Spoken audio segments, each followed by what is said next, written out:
انسان کی زندگی میں سب سے اہم ترین جو رشتہ ہے وہ والدین کا ہے۔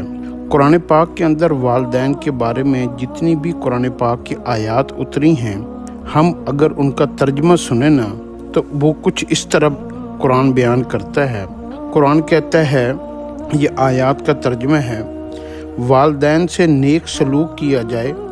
خدا نے تاکیداً حکم دیا ہے، کیونکہ والدہ نے بڑی تکلیف سے اسے اٹھائے رکھا اور جنا تھا۔ اگر مرنے والا کچھ مال چھوڑ رہا ہو تو والدین کے لیے وصیت کرنا لازم ہے۔ جو مال خرچ کرو اس میں والدین کو شامل کرو۔ والدین کا شکر گزار بن کر رہا جائے۔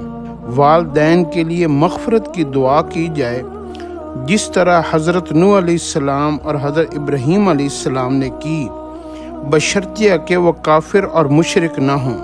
والدین پر اللہ تعالیٰ کے احسانات کا شکریہ بھی اولاد ادا کرے، جس طرح حضرت سلیمان علیہ السلام نے کیا۔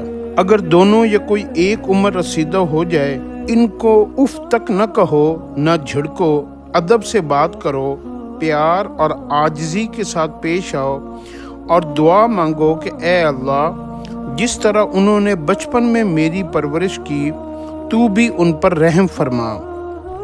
حضرت یحییٰ علیہ السلام اپنے والدین کے ساتھ نیکی سے پیش آنے والے تھے۔ حضرت عیسیٰ علیہ السلام اپنی والدہ کے ساتھ حسن سلوک کرنے والے تھے۔ البتہ گواہی سچی دی جائے، چاہے والدین کے خلاف ہی پڑے۔ اگر والدین خدا کے ساتھ شرک پر زور دیں تو ان کا کہنا نہ مانا جائے، مگر دنیا میں ان سے اخلاقاً اور بہترین طریقے سے وقت گزارا جائے۔ یہ وہ قرآن پاک کی آیات ہیں جس میں والدین کے بارے میں ذکر آیا ہے۔ ہم اپنے گروبانوں میں جھنکیں کہ ہم ان آیات کے اوپر کتنا عمل کر رہے ہیں۔ اللہ ہمیں عمل کی توفیق عطا فرمائے۔